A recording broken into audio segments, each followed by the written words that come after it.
On a le go officiel de Anne-Sophie, donc c'est parti et ça fait plaisir de vous voir, puisque l'année dernière on était en distanciel et ça rappelle aussi cette scène au César. On remettait un César à Annie Girardot et on lui parlait du théâtre et elle disait le théâtre, je ne sais pas si ça vous a beaucoup manqué, moi ça m'a manqué. C'est un peu la même chose de vous retrouver, je ne sais pas si ça vous a manqué, mais nous ça nous a beaucoup manqué. Donc on est vraiment heureux, n'est-ce pas, d'être là. En plus, un festival qui a 30 ans. On va parler donc d'enfance désenchantée avec Abigaël Assor, Aussi riche que le roi. Pour ceux qui n'auraient pas encore le livre, vous avez de belles couvertures. Jean d'Amérique, Soleil à coudre. Et Zoé Derlaine, j'espère bien prononcer, Debout dans l'eau. Alors, c'est des romans, effectivement, qui nous emportent dans des paysages d'enfance assez variés. Il y a la question de la filiation, il y a la question aussi de se reconstruire, et il y a la découverte de mondes qu'on ne connaît pas forcément en tant que lecteur, que ce soit dans le Brabant flamand, que ce soit à Casablanca, et notamment au nord de Casablanca, où votre héroïne Sarah vit sa condition sociale modeste, mais c'est un euphémisme. Et puis, il y a Haïti, à tête fêlée, que vous nous faites découvrir, Jean. Alors, une première question, finalement, vous livrer au lecteur l'enfance. Est-ce que écrire sur l'enfance, c'est retomber en enfance soi-même ou retomber en adolescence? Si la question ne vous inspire pas, c'est pas grave. Hein, ça. On m'entend? Oui. Oui, on vous entend parfaitement. Je parle pour moi, évidemment. Je ne sais pas ce que vous en pensez, Jean et Zoé, mais alors, au contraire, moi, je pense que pour réussir à écrire sur l'enfance, il faut au contraire être devenu totalement adulte, pour pouvoir à la fois porter un regard qui est critique. Évidemment, il faut se replonger dans les émotions de l'enfance, de l'adolescence, mais il faut quand même avoir cette idée qu'un cycle s'est terminé, qu'on a peut-être compris, qu'on est arrivé au bout de quelque chose. Et je me demande si on n'écrit pas encore mieux l'enfance quand on en est au fond complètement sorti, et parfois ça prend du temps. Et qu'on porte vraiment un regard adulte presque détaché. Alors d'ailleurs, si vous avez lu les livres, presque en correspondance avec ce que vient de dire Abigaël, n'hésitez pas à poser les questions. Vous êtes là aussi pour ça, amis lecteurs. Jean, vous, peut-être que ce n'est peut-être pas la même démarche, puisque vous nous emmenez dans cet Haïti, on l'a dit, avec un univers qui, pour nous, lecteurs, ici en France, peut paraître parfois imaginaire, bien que le pays que vous connaissez et dont vous portez les racines soit en proie à cette violence. Alors voilà, quel rapport avec l'enfance? Un peu exactement la même question qu'Abigaël. Le micro marche, merveilleux. Ça marche? Oui, très bien. Oui, je suis assez d'accord avec Abigaël. En fait, je pense que n'importe quel personnage qu'on crée, c'est un déplacement qu'on fait et c'est important, voilà, même si c'est un personnage, c'est un enfant, il y a un regard qu'il ou elle va porter sur le monde. On doit être conscient de... Enfin, moi, j'essaie d'être conscient des enjeux qui traversent ce regard. Donc, il me faut un œil peut-être d'adulte et de quelqu'un qui réfléchit derrière ce personnage pour pousser son regard vers plus de justesse possible, le plus de justesse possible. C'est-à-dire qu'en fait, sans s'en rendre compte, parfois on devient, entre guillemets, écrivain adulte. Ouais, peut-être, mais en tout cas, moi, j'essaye vraiment que mes personnages, je pense que mes personnages sont moi quelque part, c'est-à-dire j'ai la responsabilité de les avoir créés, donc j'essaye de leur donner les cartes qu'il faut, les outils qu'il faut pour poser un regard juste et ouais, sur le monde et qui soit dépouillé de tout, comment dire, tout déchet. Tout artifice presque. Ouais, parce voilà. que c'est vrai que parfois on peut avoir la tentation, quand on raconte des épisodes difficiles, d'être dans la surenchère, ce qui est de merci absolument pas le cas dans vos romans. Jean parlait d'une forme de bienveillance finalement à l'égard des personnages. On a le sentiment, mais peut-être est-ce un sentiment subjectif des lecteurs, que c'est aussi ce qui nourrit votre démarche, Zoé, puisqu'on a cette jeune fille de 11 ans qui vit avec sa grand-mère, mais surtout son grand-père, qu'on sent partir dans l'au-delà, enfin qui va disparaître, qui va mourir, il y a toute une série de personnages qui entourent Zoé. Et comme on fait toujours à Laval, hein, on ne raconte pas le livre, on vous donne envie de le lire. Et vous découvrirez aussi ce désir d'évasion qu'il y a chez Zoé, l'Alaska, et puis son sweatshirt qui va jouer un rôle important. Alors voilà, est-ce que vous aussi, il y a ces barrières qu'ont évoquées Abigail et Jean, qu'on met vis-à-vis de l'enfance pour pouvoir ensuite mieux la raconter? Oui, effectivement, je pense que ce qu'a dit Abigail, je ne pense pas qu'on écrit sur l'enfance en redevenant un enfant. Je pense qu'il faut avoir passé le cap et ça prend plus ou moins de temps. Et je pense que c'est même encore un processus.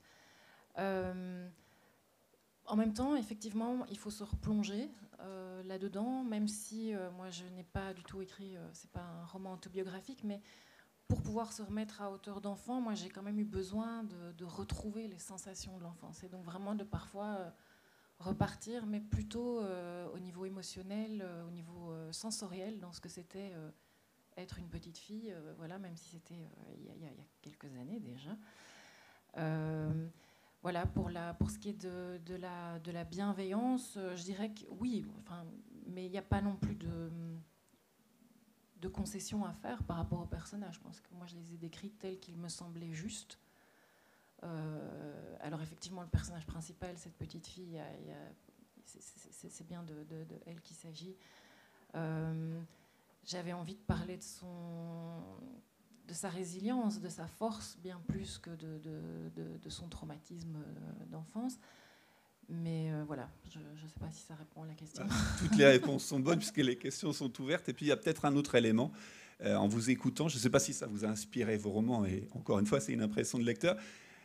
La lumière, parce qu'en fait, chacun de vos romans, quand on est lecteur, on lit, on a des images qui parcourent notre cerveau. Je trouve que chacun de vos livres a une lumière particulière. Bon, Brabant flamand, évidemment.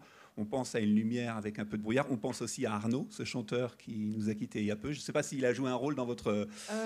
Alors Arnaud, c'est vraiment Bruxelles. Hein. Enfin, oui, il mais chante la vous savez mer, comment il y a Ostende, etc. la tendance à tout globaliser.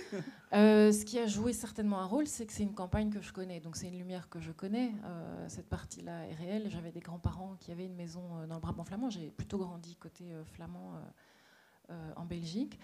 Et effectivement, c'est des très grands ciels. Alors, je pense plutôt à Brel, peut-être. Oui, Brel aussi, bien sûr. Très grands ciels. Et puis tous les peintres flamands, effectivement, qui ont montré ces ciels. Ouais. Parce que le soleil implacable aussi, en forme de lumière, on a l'impression qu'il est présent dans votre roman, Abigail. Parce que ce qu'il faut dire, c'est que vous soulevez une réalité qui peut nous échapper. Votre héroïne s'appelle Sarah, mais elle n'est pas du Maroc. Sa mère est partie de France. Didier, son amant d'un temps, s'en est allé. L'argent avec. Du coup, cette Sarah qui vient de France, l'ancien pays colonial, se retrouve, elle, dans une posture en misère sociale, en fait. Et c'est le paradoxe, parce qu'au départ, on s'habitue à un cheminement classique. Voilà, elle est marocaine, elle veut concourir à accéder socialement plus haut, mais là, en fait, finalement, il y a une inversion des valeurs. Oui, enfin, pas une inversion des valeurs, mais plutôt une inversion des postures. Effectivement, Sarah a 16 ans, elle est française, elle est au Maroc, mais plutôt dans des conditions qui sont très misérables, ce qui, moi, m'intéressait beaucoup parce qu'on on a peut-être ce souvenir un peu colonial du français qui règne en maître sur le Maroc ou sur l'Algérie ou d'autres pays colonisés. Le temps est passé, la colonisation a laissé effectivement beaucoup de traces. Mais la réalité économique, par exemple dans une grande ville comme Casablanca, qui est la ville où se déroule le roman, c'est pas du tout que les Français règnent en maître. Bien au contraire, ils sont pas forcément dans des positions sociales particulièrement favorisées. Et j'avais aussi envie de parler de ça et de déjouer un peu ce cliché qu'on peut se faire du rapport entre le Maroc et l'Occident. Alors, je disais valeur parce qu'en fait, finalement, on a l'impression que les gens qui possèdent tout, finalement, vont cultiver une sorte de contentement de soi. Et en fait, on le voit avec votre héroïne Sarah qui va jouer un jeu de dissimulation, puisqu'on l'a dit, elle est au nord de Casablanca, dans ce qu'on peut appeler un bidonville. Enfin, en tout cas, elle est à côté d'un bidonville. À côté d'un bidonville. Et de ce bidonville, on voit passer dans votre livre Abdallah, hein, qui vient. Et vous racontez, Sarah est donc chez elle. Et vous écrivez, quand Sarah voyait Abdellah, qui arrivait du centre-ville portant 15 litres de bidon d'eau plus gros que lui, elle se pressait dans la petite cuisine, lavait l'un des 2 verres et le remplissait d'eau courante. Puis elle revenait l'air de rien, s'asseoir devant la porte en croisant les jambes et faisait semblant de bronzer les yeux clos, son verre d'eau à la main. Abdellah s'approchait du grillage haletant. À ce stade, il traînait les bidons derrière lui. Et en l'entendant, Sarah ouvrait les yeux et en même temps la bouche dans sa plus belle exclamation de surprise. « Oh, salut Abdallah, il fait chaud aujourd'hui, hein ?» Et là, en fait, c'est ça, c'est que elle est complètement condamnée à un rôle qu'elle ne peut pas incarner, cette Sarah. Et d'emblée, on accède à cette équation qu'elle va devoir résoudre ou pas, mais on ne dévoilera pas à la fin du roman. Oui, cette scène, effectivement, Sarah habite à côté du bidonville. Abdellah, qui est son ami, habite dans le bidonville et il y a un grillage qui les sépare. Mais en réalité, Sarah est pas beaucoup plus riche que lui. Mais elle est très très fière de ne pas être à l'intérieur du bidonville. Et donc, c'est une forme de dignité géographique. Voilà, c'est une forme de dignité. Et donc, contrairement à Abdellah, elle a l'eau courante. Donc, quand elle le voit passer, elle se précipite dans la cuisine et elle remplit un verre d'eau avec l'eau du robinet. Et elle fait comme si elle allait la boire pour lui montrer que, voilà, elle a l'eau courante et lui, il porte les 15 litres de bidon d'eau. Et dès que Abdellah passe, et c'est la fin du paragraphe, elle jette vite l'eau parce qu'il ne faut pas la boire non plus. Elle dit qu'il ne faut pas la boire, cette eau dégueulasse. Elle lui fait juste croire qu'elle lui montre juste qu'elle a plus d'argent que lui. Et en fait, cette scène, c'est aussi pour montrer que même entre des amis comme Abdellah et Sarah qui se connaissent depuis l'enfance et qui sont voisins, il y a cette volonté de se positionner par rapport à la hiérarchie sociale et de bien montrer qu'on est plus riche que l'autre, même quand on est tous les deux très pauvres. Et d'ailleurs, cette scène, et comme celles qui sont aussi dans vos romans, Jean et Zoé, ce sont des scènes qui sont comme des portes, en fait. On les ouvre et c'est des indices, en tout cas, encore une fois, en tant que lecteur, que vous semez pour nous aider à rentrer dans cette enfance désenchantée. C'est aussi, semble-t-il, en tout cas, on peut avoir le sentiment, Jean, dans votre roman, Soleil à coudre, avec au passage aussi une très belle couverture, qui est peut-être parfois plus facilement déchiffrable une fois qu'on a lu le livre, mais là, chacun ses interprétations. Et parmi les indices que vous donnez, il y en a de nombreux, mais il y a cet élément important, c'est que votre personnage, votre héroïne, elle est d'emblée soumise à une équation impossible, c'est-à-dire qu'il y a un individu qui s'appelle papa, mais ce n'est pas son papa. Il y a des règles du jeu qui sont très particulières, et vous nous mettez finalement face à cette situation. Notamment le fait qu'elle écrive des lettres à ce personnage qu'elle aime, qui est une camarade de classe, et vous nous donnez tout ça à voir. Alors, il y a cette lettre qui commence comme ça, c'est votre personnage qui écrit « Chère Lune, l'encre est pauvre, ma main bête et le papier inconvenable. L'impensible seul connaît ta route. Peut-être j'essaie de tresser l'azur entre mes doigts pour t'écrire. Dur devient l'horizon à chaque tentative. » Alors c'est un extrait de la lettre que votre personnage écrit à Lune. Est-ce que la poésie, c'était aussi pour vous, puisque vous êtes aussi poète, une sorte de porte que vous offrez au lecteur pour qu'il rentre dans cette enfance désenchantée? Parce qu'après, quand on plonge dans la réalité d'Haïti, c'est une réalité sans concession. Oui, bon, effectivement, il y a dans ce texte, je raconte des situations, des réalités assez violentes, assez terribles. Et la poésie me sert d'outil qui me permet d'y plonger encore plus profondément. Pas utiliser la poésie comme une fleur qui va couvrir cette violence ou qui va créer une distance, mais plutôt pour mieux l'embrasser et donner à la voir dans toutes ses facettes, dans toutes ses nuances. Sauf que la poésie me permet peut-être de justement, comment dire, quand je plonge dans ces réalités, comment la langue peut élever quelque chose chez le lecteur, la lectrice aussi, genre, comment la poésie peut élever quelque chose chez nous, une sorte de lumière qui fait que, d'ailleurs même pour le personnage qui raconte, Tête Fêlée, on voit qu'elle existe parce qu'elle raconte, parce elle emprunte le chemin de cette langue qui pour elle est une manière de sublimer cette histoire aussi et de faire que sa voix, elle compte. C'est un personnage qui existe par sa voix. Et donc, ce fait-là je voulais l'explorer encore plus profondément dans le texte. Et notamment, aussi, elle écrit cette lettre où c'est des espèces d'envolées poétiques pour elle, des espèces de fenêtres de lumière qu'elle trouve, où la poésie est comme une consolation pour elle au milieu de ces ombres. Et avec aussi un inattendu, puisque vos livres aussi portent des inattendus, le fait qu'au milieu de scènes de violence, etc., la poésie a une place. Ce qui est peut-être évident quand on est à Haïti, mais quand on est de l'extérieur, on ne songe pas immédiatement au fait que la poésie puisse trouver sa place naturellement. La poésie, pour moi, c'est une langue donc, qui a ce désir-là de beauté profondément. Mais cette langue-là, pour moi, elle peut embrasser tout. En fait, la poésie n'est pas seulement là pour chanter les fleurs et le ciel bleu. La poésie, elle parle de tout, elle parle de nous, elle plonge ses mains dans le réel pour en montrer toutes les entailles, toutes les blessures aussi.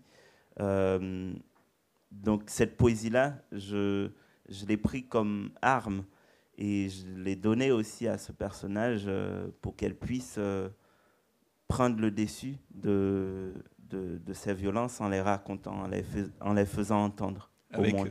Avec un rayonnement particulier. Le rayonnement des personnages aussi, on le découvre, en tout cas l'accès vers les personnages dans votre livre, Zoé, parce que vous êtes dans la tête de la petite fille.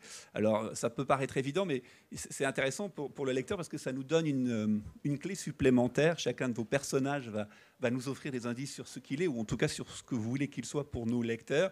Ainsi, vous écrivez, par exemple, votre personnage qui dit... avec son vocabulaire, avant c'était mon grand-père qui coupait le pain. Ma grand-mère n'est pas encore habituée. La pluie continue de tomber tout l'après-midi. Bien longtemps, après que j'ai rangé mon bol de soupe, ramassé les miettes de la tranche de pain inégale et plus ou moins nettoyé les traces de boue sur le carrelage de la cuisine. Ce qui est intéressant dans cet extrait, c'est qu'en fait, vous l'avez peut-être consciemment ou pas réfléchi à ce quotidien qui va nous donner des indices sur ce personnage. Oui, alors effectivement, comme c'est une enfant de 11 ans et demi, je pense que sa pensée passe par le corps et par le quotidien, et par les faits et gestes, par les sensations. Et c'est vraiment en racontant des toutes petites choses qu'elle va expliquer finalement ce qu'elle est en train de vivre. Donc là, cet extrait, c'est le grand-père est en train de mourir, donc c'était lui qui coupait le pain, mais comme il est en train de mourir, il ne coupe plus le pain.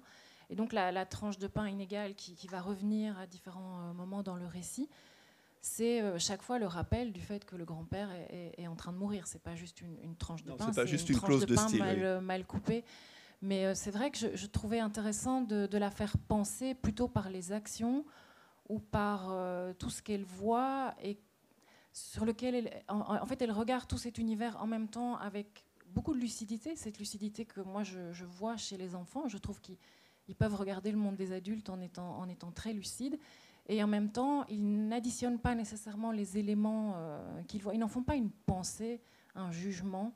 Ils sont plus souvent, je trouve, dans une espèce de reconnaissance de ce qui est, sans nécessairement aller plus loin après dans la pensée. Et c'est le temps qui peut-être va conduire à donner aux éléments qu'on a amassés étant enfant des significations. Bon, des fois, on a du mal à se remettre ou pas. Oui, et en fait, le temps, je pense, est d'ailleurs vraiment un élément très important parce que il m'a semblé, en écrivant le livre, que c'est peut-être la notion du temps qui fait le passage à l'âge adulte. C'est-à-dire qu'elle pense que l'été va durer tout le temps, elle pense que le présent est éternel. Et je me suis demandé si ce n'était pas un petit peu ça, Peter Pan, penser à la jeunesse éternelle. Et finalement, devenir adulte, je pense que c'est ce passage dans un temps qui coule, qui s'écoule et qui avance et qui n'est pas figé dans un éternel présent. Alors, ce temps, il passe, et pour que ce temps soit mis en roman, il a fallu des déclics. Alors, c'est souvent une question qu'on se pose, que se posez vous, qui nous faites l'amitié d'être présent au festival, c'est comment finalement on se met à écrire. Et finalement, pour vous, Abigail, il y a comme un rapport à l'enfance ou à l'adolescence, parce que c'est une prof de philo qui vous conduit à prendre plume, si j'ose dire. Et vous êtes bien renseigné. Ah oui, service secret de Laval, on fait leur travail. Alors, elle ne m'a pas encouragée à prendre plume particulièrement, mais effectivement, moi, j'ai grandi au Maroc jusqu'à mes 18 ans. Et j'avais pas forcément, j'aimais beaucoup lire, mais j'ai pas forcément grandi dans un milieu où on m'encourageait à le faire, et encore moins à écrire. Et c'est cette prof de philo, effectivement, qui m'a en fait changé la vie, puisqu'elle m'a déjà encouragée à continuer à lire. Elle m'a encouragée à postuler pour une bourse d'études qui m'a menée ensuite en France et en fait, elle m'a dit quoi faire. Quoi. Elle m'a dit tu vas faire ces études-là. Elle a quand même joué un rôle important. Elle a joué un rôle important. À l'époque, j'avais pas du tout En fait, je m'autorisais même pas à penser que je pourrais ne serait-ce qu'écrire. C'était quelque chose qui était si loin de moi, si loin de mon enfance, que j'ai pas du tout. Ça m'a même pas traversé l'esprit. Et c'est avec le temps qu'un jour, j'ai eu ce déclic qui m'a un peu tombé dessus. Et je me suis dit, bon, il est temps de se lancer. On va essayer. Et ça a donné ce roman-là. Et petite question peut-être un petit peu évidente de journaliste. Au lycée au Maroc où vous étiez, donc le lycée Lyautey, c'est ça, est-ce que vous avez vu Sarah, votre personnage? Ou en tout cas, Zoé, vous disiez, on prend des éléments qu'on va amasser, hein, c'est un soleil à coudre finalement, un roman, pour reprendre votre titre, Jean. Est-ce que des personnes, qui ne soient pas forcément d'ailleurs des filles ou des garçons, mais on se met des indices, et une fois mise en roman, votre histoire, vous avez dit, voilà, le lycée est revenu d'une manière inattendue? Bien sûr, en fait, des Sarah, donc des jeunes filles comme ça qui n'ont rien et qui ont cette sorte de détermination, d'insolence, d'envie de sortir de leurs conditions sociales et en fait qui sont vraiment portées par une forme de rage, mais une rage qui au fond est assez sublime parce qu'elle refuse l'ordre imposé. Le Maroc, Casablanca, c'est une société qui est extrêmement cadrée avec un système presque de caste. Et en fait, j'en ai vu des dizaines de jeunes filles et de jeunes garçons comme ça qui voulaient en fait sortir de ce système de caste et Sarah, elle est un peu étonnante parce que c'est une jeune fille de 16 ans qui décide qu'elle va épouser un garçon aussi riche que le roi, qui a donné le titre au roman. Pour sortir de sa condition sociale. Et donc, voilà, elle va le séduire, elle va sortir de la misère. La question d'amour ne se pose même pas. Donc, elle est peut-être un peu agaçante au début, puis après, on la comprend un peu mieux. Et en fait, cette détermination qui peut paraître un peu immorale, moi, je la trouve très belle. Et je l'ai vue beaucoup au Maroc, autour de moi. J'ai vu, en fait, cette rage qui traversait les corps, parce que la société ne permet pas de vivre ni librement, ni dignement, quand on ne naît pas du bon côté de la barrière. Avec un élément qui résonne, on disait que Laval, le festival, fête ses 30 ans. Ça veut dire que Laval est né, pas Laval, mais en tout cas le festival Lecture en tête, en 1992. Il se trouve que votre roman se passe aussi dans les années 90. Oui. Et cette sélection temporelle, si j'ose dire, n'est pas un hasard, puisque en 98, c'est la Coupe du Monde pour la France, mais c'est pas de Coupe du Monde dont il s'agit au Maroc, c'est un changement législatif qui va jouer un rôle dans la façon dont sont régis les rapports entre les êtres. Oui, et en fait, le livre se passe en 94. Au Maroc, c'est les années de plomb. C'est un moment avec une répression politico-religieuse extrêmement pesante, qui n'a pas totalement disparu, mais entre-temps, on a changé de roi, donc ça va un peu mieux. Donc, sous le roi précédent, sous Hassan II, la répression était particulièrement forte. Et on sent dans le livre cette pesanteur, cette amertume, et c'est vrai que ça se prêtait bien en fait à cette histoire de non-amour finalement, où l'amour a très peu sa place, mais finit par trouver un petit chemin d'une certaine façon, à cette histoire aussi de domination sociale. C'est vraiment un livre sur le déterminisme et sur la domination sociale, et c'est vrai que les années de plomb s'y prêtaient bien. Alors, on parle de déclics qui ont poussé à écrire. Vous, Jean, si on part en Haïti, au-delà du déclic, il y a une déclaration que vous aviez faite lors d'une interview. Vous aviez expliqué que, à Haïti, c'était le chaos, mais que vous étiez très fier de la jeunesse qui tenait debout grâce à la littérature. Enfin, je crois me souvenir que vous aviez dit quelque chose, en tout cas, qu'elle jouait un rôle dans cette... Abigail parlait de détermination, dans cette détermination des jeunes à être debout dans un pays où tout semble partir. Est-ce que ça, c'est un élément du déclic? Alors, puisque vous avez une activité poétique, mais c'est aussi un élément du déclic qui vous a poussé à créer ce roman? Je pense que d'une manière générale, et c'est peut-être une des choses que grandir en Haïti m'a appris, c'est le désir de lutter pour la vie, de s'engager toujours, de rester debout, parce que c'est un pays où les gens sont très, très abandonnés par l'État. Et comment ils arrivent à résister et composer leur vie toujours. Je pense que de cette manière-là, il y a une jeunesse, oui, qui est debout, qui tient par la littérature notamment, pas que, mais beaucoup par la littérature aussi. Et c'est un peu comme ça à l'échelle globale du pays, genre tous les endroits où l'État n'a pas son emprise, les choses se passent plutôt bien, c'est-à-dire voilà, ce chaos politique dont on a l'image très souvent d'Haïti, je dis toujours qu'elle vient de l'État et pas du peuple haïtien, pas de la jeunesse haïtienne. Donc, bref, pour revenir c'est important aussi d'avoir cette mise en déc- contexte, puisque Ouais. finalement, une littérature ne jaillit pas comme ça, par hasard. J'ai décidé d'écrire un livre. Oui, Et puis voilà. Et puis, je pense qu'il y a tellement de raisons aussi d'écrire ou en tout cas de s'exprimer en Haïti. Moi, ce qui m'a amené à écrire et qui fait que j'écris peut-être encore aujourd'hui et que je vais continuer à écrire, C'est une bonne nouvelle. c'est parce que mon parcours dans la société m'oblige à m'engager, en fait. C'est-à-dire quand on a traversé des lieux ou vécu dans des lieux qui sont marqués par autant de violence, d'injustice sociale, d'inégalité, il y a une forme d'indignation qui nous traverse, quoi. S'indigner, pour moi, c'est un devoir, du coup, face à la vie. Et c'est cette indignation-là, cette rage-là, cette colère-là qui me dit il faut s'engager, on ne peut pas sortir de ces situations-là si on ne s'engage pas. Et du coup, ce désir-là d'engagement, il passe par plein d'actions, dont la littérature. Et moi, j'ai commencé à écrire comment j'avais 11-12 ans, j'arrive à Port-au-Prince parce que j'ai grandi à la campagne où je suis né. Et j'arrive à Port-au-Prince. Déjà, c'était parce que dans mon village, il n'y avait pas d'école secondaire. Donc, une première violence sociale. Et arrivé à Port-au-Prince, je commence à écouter du rap.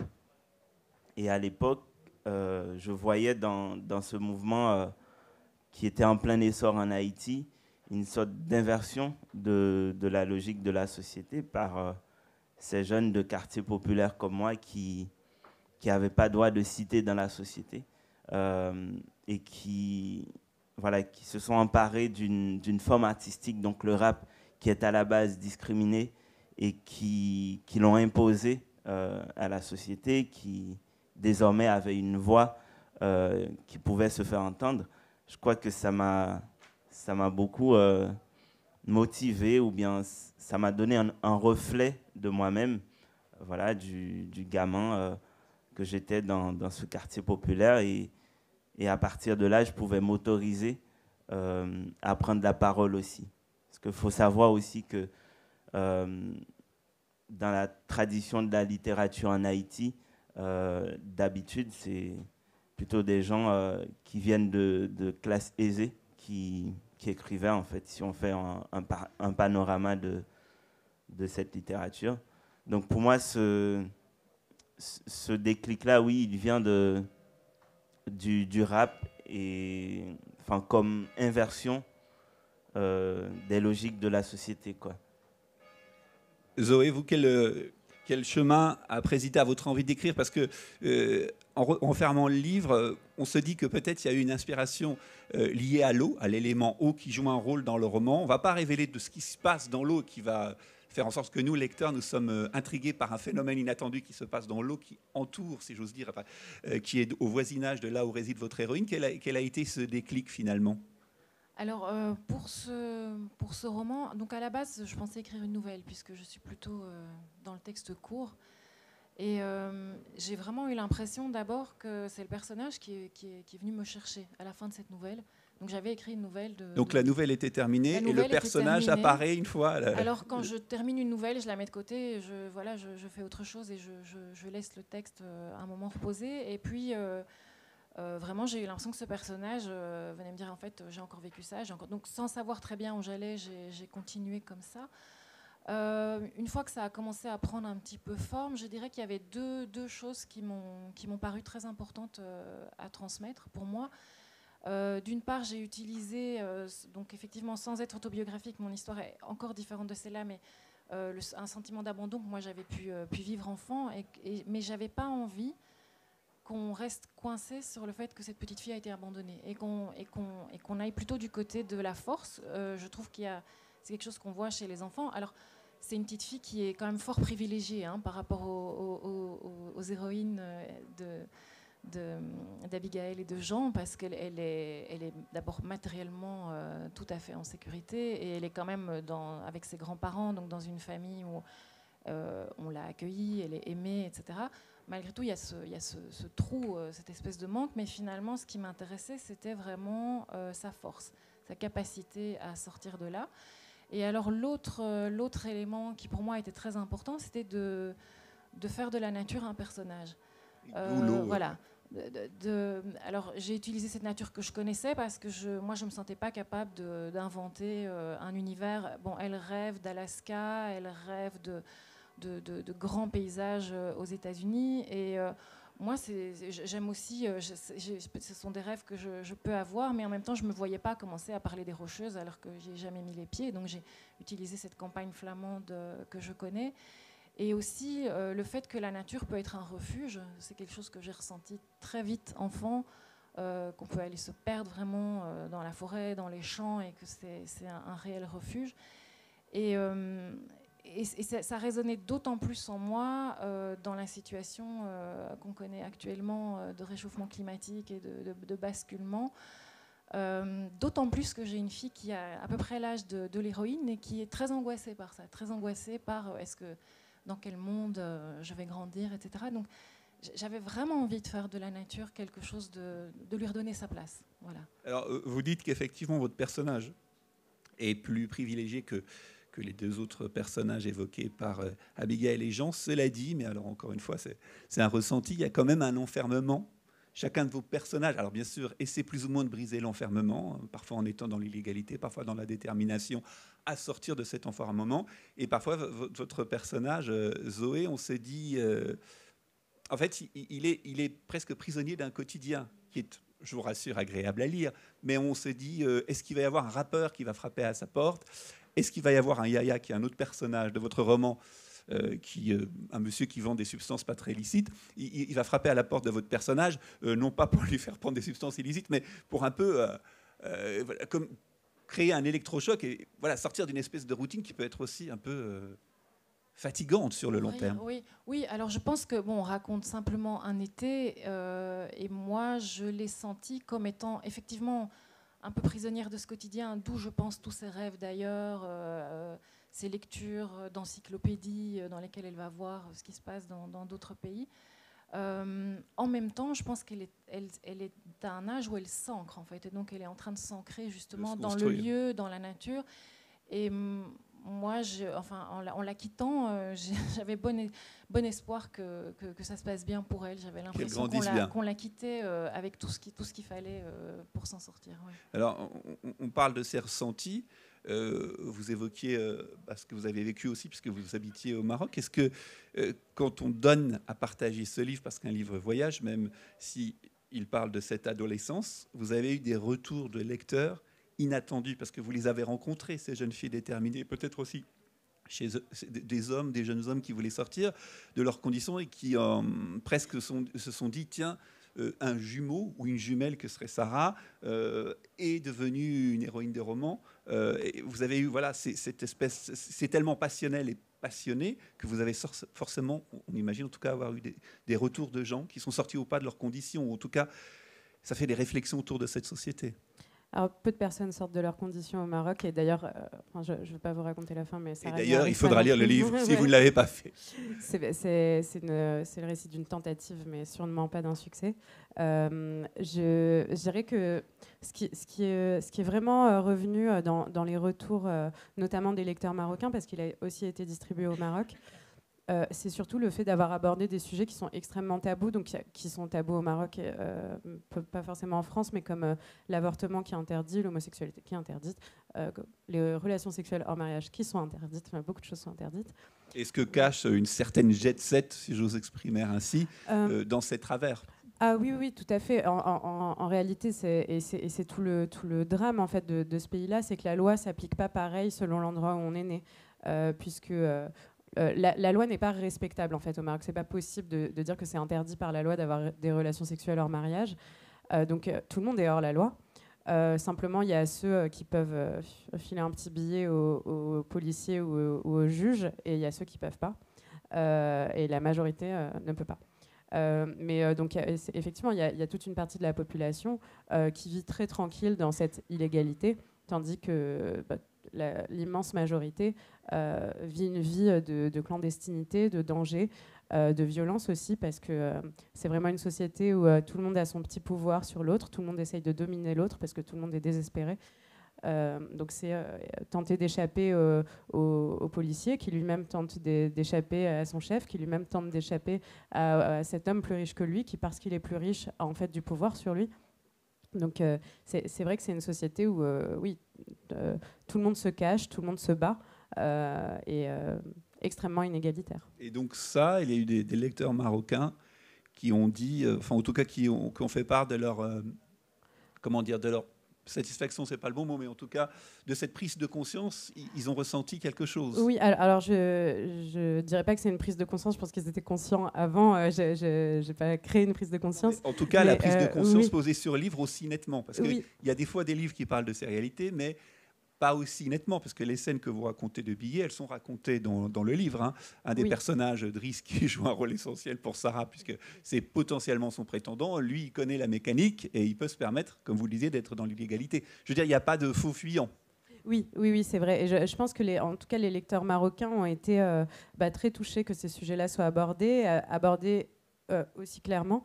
Le livre ne porte pas de discours, dit pas c'est bien ou c'est mal, c'est vraiment une description. Je pense qu'ils ont été touchés que, par exemple, il y a un personnage qui est homosexuel. Ça se fait pas du tout, en fait. C'est vraiment très grave. Personne ne dit qu'il est homosexuel, c'est interdit. Donc je pense que les lecteurs ont été touchés. D'autres lecteurs ont été très choqués, m'ont écrit des messages pour me dire que c'était faux, il n'y avait pas d'homosexuels au Maroc, il n'y en avait aucun. Vous aviez terni l'image, vous aviez inventé, c'était un vrai roman. Il n'y avait pas non plus de prostitution, que c'était complètement faux.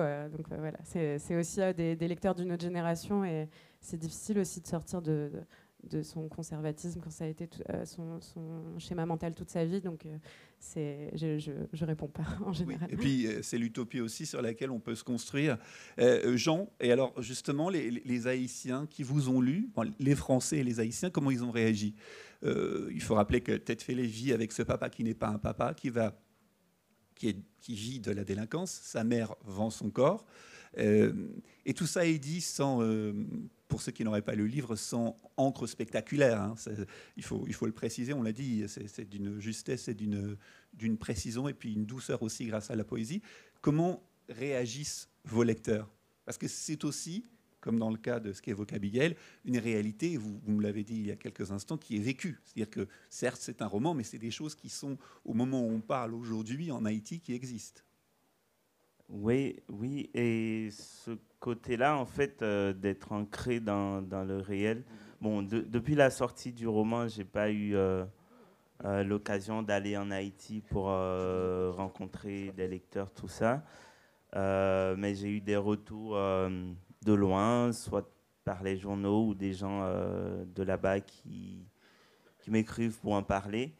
Et on va dire le sentiment d'une manière générale qui est partagé sur le texte, c'est ce degré d'implication dans le réel, sans être justement dans un jugement sur sa situation ou sur ses personnages, mais une manière de donner à voir ces réalités telles qu'elles sont, sans faire du reportage, mais en recomposant des morceaux du réel pour créer un sens, en fait, pour arriver à dire quelque chose, avec toutes les nuances possibles et toute la précision possible. Parce que moi, la question que je me suis posée en écrivant aussi ce texte, c'est comment on fait, notamment du coup pour cet enfant, comment on fait pour grandir, pour être quelqu'un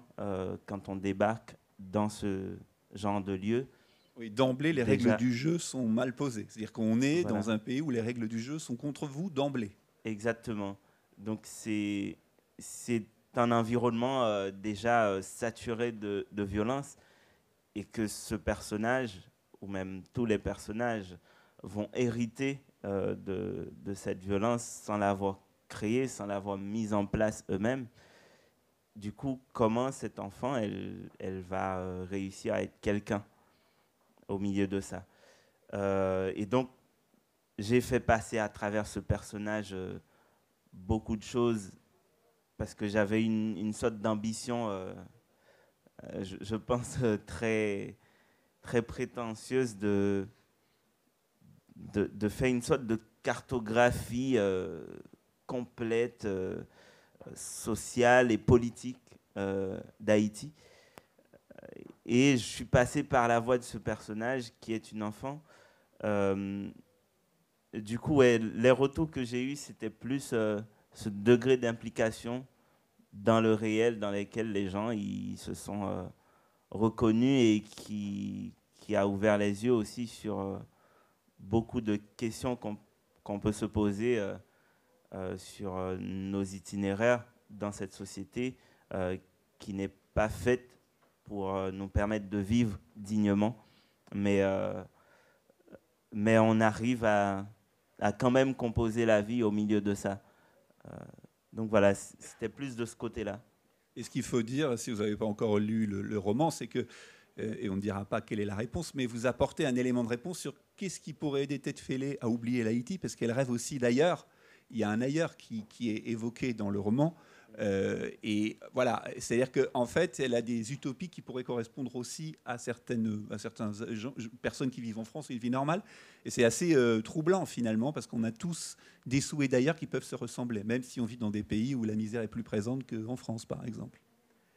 Oui, en fait, c'était important de ciseler ce personnage comme ça, parce que je voulais surtout pas tomber dans le truc genre ok, elle est là, elle est démunie, elle manque de tout, et donc elle serait plus quelqu'un. Donc je lui restitue son droit au rêve, son droit à la vie, tout simplement, son droit à l'existence. Et donc cette petite fille, au milieu de ce magma de ténèbres et de violence, elle a une fenêtre qui la tient en vie. C'est cet amour donc qu'elle nourrit, ou bien l'idée de cet amour qu'elle nourrit pour cette camarade de classe. Et du coup, ce chemin de poésie qu'elle prend pour dire cet amour, parce qu'elle essaie de lui écrire une lettre, parce que l'autre fille, elle vient dans notre milieu social, c'est très compliqué pour elle de concrétiser vraiment cet amour-là. Du coup, elle lui écrit cette lettre. Et c'est ce qui la tient en vie, en fait. Et ses rêves, ses utopies, c'est ce qui la tient en vie. Et je pense que c'est ce qui fonde, en fait, quelqu'un dans l'existence. Et qu'est-ce qu'on veut être, qui on veut être, et qu'est-ce qu'on désire. Je pense que c'est ce qui nous fonde. Et elle est portée par ce rêve d'amour et d'ailleurs. Et vous, Zoé, alors comment les lecteurs qui vous ont découvert à travers ce personnage ont réagi? Peut-être des gens liés à l'enfance, au paysage, quel regard ils ont porté justement en tant que lecteurs? Ce que je trouve toujours intéressant dans le retour des lecteurs, c'est que finalement on découvre aussi des choses sur le livre qu'on a écrit soi. C'est-à-dire que moi j'écris déjà de manière très organique, donc il il n'y avait pas à la base, voilà, j'ai envie de parler de ça, j'ai envie de parler de ça. Les thèmes et les choses, les lignes de force, je dirais, du texte, je les ai découvertes au moment de les écrire. Et finalement, je me suis dit, tiens, oui, voilà, la nature, je vais en parler, etc. Et puis, il y a tout ce qui nous échappe. Je pense il y a ce qu'on a envie de mettre dans un livre, mais il y a aussi tout ce qui nous échappe. Et chaque lecteur, je trouve, chaque retour est complètement différent. Parfois, j'ai l'impression de découvrir le livre à travers les yeux du lecteur en face.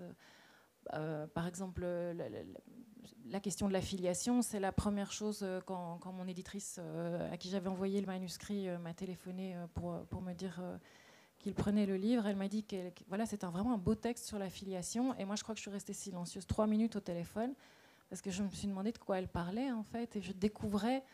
Je me disais, mais oui, enfin, donc je refaisais le livre dans ma tête en me disant, ah, oui, c'est vrai, tiens, elle a raison. Et je pense qu'il y a, en tout cas, moi, dans ma manière d'écrire, il y a énormément de choses qui m'échappent. Et en même temps, je trouve ça très chouette que les lecteurs s'approprient le texte et y mettent plein de choses différentes. J'ai eu une rencontre il n'y a pas longtemps où dans le public, il y avait des gens qui avaient adoré le personnage du grand-père en disant « mais en fait, on voit bien qu'il aime sa petite fille », et puis d'autres qui disaient « mais quel grand-père horrible ». Et je me disais bah, « ok, on a chacun des grands-pères, et puis on va projeter nos grands-pères ou nos fantasmes grands-pères ». Et enfin, en tout cas, moi, voilà, moi, je suis surprise, et j'avais été surprise précédemment avec mon recueil de nouvelles de la même manière. J'ai l'impression que parfois... Moi, je découvre mes obsessions au fur et à mesure que j'écris, et je découvre ce qui m'habite, ce qui m'anime, et c'est vraiment les lecteurs qui me le renvoient, parce que moi, je ne le vois pas nécessairement comme ça. Alors, vous avez un privilège en étant présent ici, puisque vous allez pouvoir entendre les auteurs lire un extrait de leur livre, et en plus, c'est eux, enfin vous qui l'avez choisi. Donc, Abigaël, aussi riche que le roi, où nous situez-vous l'action, si j'ose dire? Il va falloir tenir le micro et le livre, mais maintenant, vous êtes une habituée. Je vais y arriver, j'espère. Donc Sarah cherche à séduire Driss parce qu'il est aussi riche que le roi. C'est la première fois qu'ils passent un moment ensemble. C'est dans une petite maison qui est juste à côté de la piscine de Driss, parce que la maison est tellement grande qu'il faut construire une deuxième maison près de la piscine pour ne pas avoir à remonter dans la sublime villa. C'était ainsi qu'elle était entrée sans un mot à l'intérieur de la grande pièce et s'était assise sur le canapé à côté de lui, sentant son odeur de Giorgio Armani, de savon noir. Elle avait regardé dans le vide, dans le silence, comme lui. Quelque part, une horloge murale cliquetait. Il avait dit après un temps « Tu veux boire quelque chose ?» Elle avait répondu « Oui, du Poms ». Il était allé chercher la canette de Poms dans la petite cuisine américaine derrière. Autour d'elle, il y avait un autre canapé gris, une table, un grand billard vert, et sur les murs, des affiches d'expo qui se passaient à Paris. Mais Sarah continuait à regarder à travers la baie vitrée, encore ouverte à moitié, derrière laquelle la piscine tremblait et le vent ne s'était pas calmé. Il était revenu avec le plateau, l'avait posé sur la table, et ils avaient bu tous les deux du Poms en regardant les feuilles à aiguilles tombées du grand araucaria. « Le jardinier va ramasser », répéta Driss. Sarah reposa le verre vide sur la table. Elle se tourna vers lui. Elle approcha son visage brun fait de terre cuite vers son visage fait de laideur et elle l'embrassa. Ce n'était pas mieux que la dernière fois. L'embrassant, malgré la bave et la raideur de la langue qui tapait au fond de la gorge, elle retira tour à tour ses baskets, son pull, son jean, sa culotte. Par étapes, elle lui avait appris à faire l'amour, se cognant parfois contre le coin de la table basse, devant ignorer le nez crochu, le menton pointu, la peau grasse, les dents de rongeur, se plongeant uniquement dans le verre de thym et de laurier qui fondait dans les tagines de bœuf que préparait Loubna, dans une villa où il y aurait de l'or, des couronnes, des diamants sur le sol, et on trébucherait sur eux. Voilà, on voit le lien à l'autre, et dans ce lien à l'autre, même si le mot amour s'intercale, il y a aussi la considération de choses concrètes, en fait. Ce qu'on mange, où l'on vit, et qui sont des éléments qui motivent aussi Sarah pour sortir de sa condition, avec peut-être ou pas Driss comme porte de sortie. Oui, Sarah, elle s'intéresse à Driss, évidemment, parce qu'il est très riche, mais il est aussi très laid. Et la seule chose à laquelle elle s'accroche, c'est qu'elle trouve que ses yeux qui sont verts ont la couleur du thym. Et le thym, ça lui rappelle un tagine qu'elle mangeait chez sa copine quand elle était petite, quand elle allait chez elle le mercredi, et qu'elle ne pouvait pas manger chez elle. Et donc ce teint dans les yeux de Driss, c'est énormément de promesses pour elle d'une autre vie, et elle s'accroche à ça, et quand elle le voit, quand elle fait l'amour avec lui, elle reste accrochée à ce teint-là. Alors nous étions au Maroc et maintenant nous partons en Haïti grâce à vous, Jean, pour nous faire découvrir un moment de ce roman où vous nous situez votre lecture, ou peut-être il n'y a pas besoin, on peut partir directement sous votre voix. D'ailleurs, on va peut-être convenir qu'on l'a choisi ensemble parce que je vois que c'est une page que vous avez notée. Ah ben voilà, les grands esprits, 3 petits points. Donc c'est une de ces tentatives de lettres que Tête Fêlée, elle essaye de faire à silence son amoureuse. Est-ce que je peux me mettre debout ça? On est d'accord, tout le monde est d'accord, vous voyez, c'est la démocratie littéraire. Chère lune, l'encre est pauvre, ma main bête et le papier inconvenable. L'impossible seul connaît ta route peut-être. J'essaye de tresser l'azur entre mes doigts pour t'écrire. Dur devient l'horizon à chaque tentative. Et voici que cette lettre a 2 ans, l'âge exact de l'angoisse qui m'habite face à la difficulté de t'approcher. Je t'écris avec du retard dans la gorge. Je te parle avec mes oiseaux morts, mes veines blanches et mes soleils arqués, fruits amers des kilomètres jetés entre nos cœurs. J'essaye d'avancer vers toi, espérant voir se fondre nos envies dans la même eau. T'aimer est le plus doux chemin vers la vie, j'avance. J'ai chaud en moi le souvenir de chacun de nos regards, chacun de nos battements communs. Reste encore vif en moi ce moment où on s'est frôlé la semaine dernière quand tu sortais de la classe au bras de ton père. Et ce jour où tu t'es réfugié sur ma poitrine, j'entends encore sonner les cloches de ton cœur. J'en tremble, je tremble. Pardonne-moi si mes mots te parviennent trébuchants. Sache qu'ils sont nés avec la mission de te fixer droit dans les yeux et de te dire mon rêve d'y habiter. Je connais ton regard, c'est la mer qui veille sur le printemps.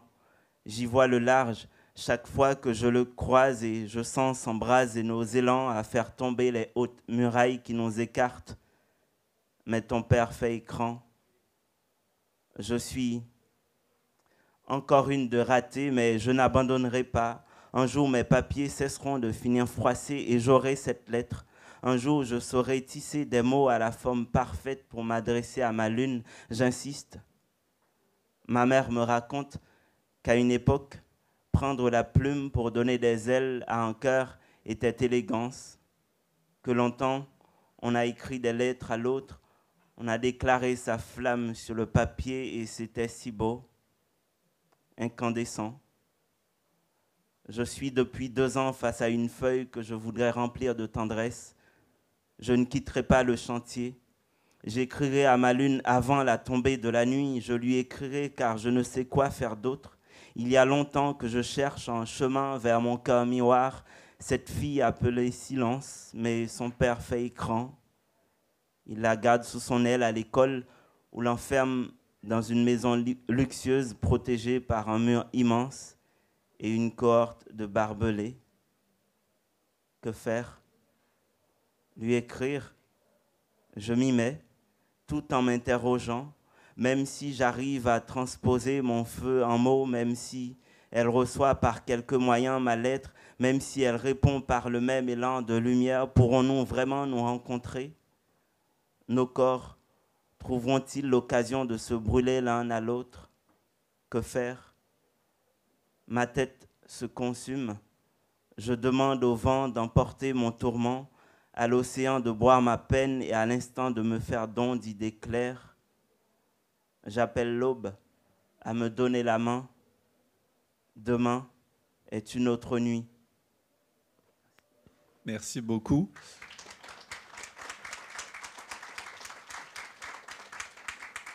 Applaudissements pour ces lectures et partons alors dans le Brabant flamand puisque nous sommes aussi dans la géographie de l'enfance.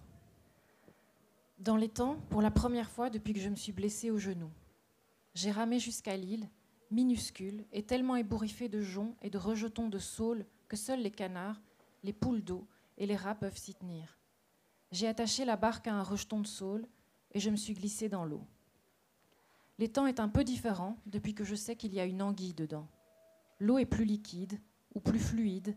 Elle glisse différemment sur mes jambes et mes bras et mon ventre. Je n'ai pas peur de l'anguille. J'ai passé du temps dans la bibliothèque, avec les encyclopédies ouvertes autour de moi sur le vieux plancher presque noir. Mon anguille vient de la mer des Sargasses. Elle est née là-bas et elle y retournera pour se reproduire. Elle remontera le ruisseau qui traverse les champs et alimente l'étang. Et après ça, elle ne fera plus que suivre le courant, descendre les ruisseaux et les rivières jusqu'à la mer. Un peu comme les saumons, mais dans l'autre sens. Pour le moment, elle est jaune, mais pendant son voyage, son dos va noircir et son ventre va devenir argenté, ses yeux vont grossir. Mon anguille est capable de sortir de l'eau et de glisser dans l'herbe humide, de pluie ou de rosée, grâce à des branchies spéciales. Elle est venue de la mer des Sargasses et elle a choisi cet étang-ci pour y vivre, pour y dormir les yeux grands ouverts, pour devenir une anguille adulte. Voilà, nous étions là aussi dans un décor qui nous rappelle l'élément eau et puis le rapport que votre héroïne a aux éléments. Il nous reste très peu de temps, donc s'il y a une question, c'est maintenant. Est-ce qu'il y a des questions? Les gens ont été là jusqu'au bout, c'est bon signe. Alors, je ne sais pas si vous serez d'accord, mais en tout cas, vos 3 romans m'ont fait penser à une citation qui est dans ce fameux livre « Lettre à un jeune poète » que tout le monde connaît. Et il y a cette phrase qui est peut-être en forme d'espoir. Je ne sais pas si elle embrasse des perspectives heureuses pour vos personnages, mais qui dit simplement « Et qu'importe toutes les déceptions, toutes les tombes insatisfaites, tous les temples devenus atones, si là, à mes côtés, Dieu se manifeste chez un adolescent soudain sombre. » Il y a une part d'espoir qui est transportée. Alors, pour conclure, peut-être, il y a aussi une autre question qu'on a envie de vous poser. Vous vous plongez dans l'enfance. Est-ce que ça vous a appris des choses sur vous-même? Est-ce que ça a révélé des parties de vous que vous avez découvert? Alors après, si je vous pose la question, j'ai des idées sur les éléments de réponse, mais je ne sais pas, Abigaël. Je pense qu'on ne cesse jamais d'apprendre sur soi-même. Je dirais que c'est peut-être la seule chose qu'on n'arrête jamais de faire. On est une énigme infinie et infernale. Écrire, c'est sûr que ça apprend sur soi, mais parfois on ne se rend même pas compte qu'on apprend. Ça apprend à l'intérieur de soi. Et après avoir parcouru l'enfance des Enchantés, vous partez évidemment dans d'autres livres. Vous n'avez pas en tête de dire je veux absolument me délivrer de l'enfance. Vous laissez aller votre inspiration. Vous êtes peut-être que le livre est déjà en préparation, écrit et terminé. Mais comment vous distanciez de l'enfance? Non, j'écris un autre livre sur l'enfance. C'est un chemin qui prend du temps. Pour ma défense, Sarah est adolescente. Mes prochains personnages ont 6 ans. Ouais. Peut-être que les prochains auront 2 ans. Oui, mais après, c'est vrai qu'effectivement aussi, ce qui est intéressant avec Sarah, c'est que finalement, par une forme de lucidité, c'est vrai, puisqu'elle veut s'en sortir, il y a parfois une part de naïveté en elle qui pourrait la faire retomber en enfance. Et oui. Elle croit à des lunes, comme si ça faisait référence à votre livre, Jean, mais ça, elle croit à des lunes dont on se dit comment, avec toute cette maturité qui semble éclore de sa personnalité, elle peut encore chérir ces lunes. Oui, elle est à la fois très déterminée, mais c'est vrai qu'elle a cette émotion qui est très propre à l'adolescence, de penser que tout est encore possible, qu'elle peut vraiment manger le monde et avancer, aller exactement là où elle veut aller. Je pense que Sarah, 5 ans plus tard, aurait peut-être été complètement désenchantée. Là, elle avait encore cette flamme qui lui permettrait... Et vous, Jean, est-ce que vous avez découvert des choses sur vous? Vous avez appris des choses? Oui, je crois, en fait, peut-être dans la manière de reconstituer du coup la vie de Tête Fêlée, la vie de cet enfant. Ça m'a fait me rendre compte de comment nos vies ont forcément des enjeux politiques, en fait. C'est-à-dire, en racontant cette enfance-là, je me pose la question, qu'est-ce qui est important pour un enfant? qu'est-ce qui, enfin, dans sa manière de grandir aussi, comment on grandit en fait. Par exemple, pour Tête Fêlée, c'est pas tant l'âge ou le temps qui la fait grandir, mais c'est les situations qu'elle vit. Donc voilà, en décortiquant, j'ai trouvé plein d'enjeux comme ça et ça m'a permis de retourner moi-même sur les lieux de mon enfance et comprendre qu'est-ce que signifie mon existence dans cette société, qu'est-ce que mon parcours individuel raconte dans le récit collectif. C'est peut-être ce côté-là. Et Zoé, vous disiez que le livre prend sa liberté après aux yeux des lecteurs. Alors, est-ce que ça a aussi révélé des choses sur vous ? Par exemple, cette question de la filiation, oui, puisque je ne m'étais pas aperçue, vraiment, je ne m'étais pas aperçue que ça traversait le livre. Donc, je me suis dit que c'était une question que je me posais, sans le savoir, de ma propre filiation. Donc, oui, je pense que ça, c'est Après, je pense que effectivement, l'écriture, et qu'elle soit une écriture destinée à être partagée, une écriture de fiction, que ce soit une écriture intime, de prise de notes, etc., je pense que c'est un merveilleux moyen pour apprendre des choses et pour avancer. Voilà. Après, moi, j'en ai pas fini avec l'enfance non plus, parce que déjà avant et encore maintenant, je travaille à des nouvelles et je me rends compte que la voix des enfants, des adolescents, j'ai beaucoup de plaisir à leur donner voix. Voilà. Je ne sais pas encore pourquoi, ça je ne l'ai pas encore appris. Donc c'est un mystère qui sera éclairci peut-être dans un prochain livre. En tout cas, grâce à vous, on comprend que cette enfance désenchantée nous aide, à nous adultes, à comprendre notre place et à faire connaissance avec des réalités politiques que nous ignorions parfois. En tout cas, merci beaucoup d'avoir été avec nous et merci à vous d'être revenus montrer qu'il y a aussi du public. Merci beaucoup.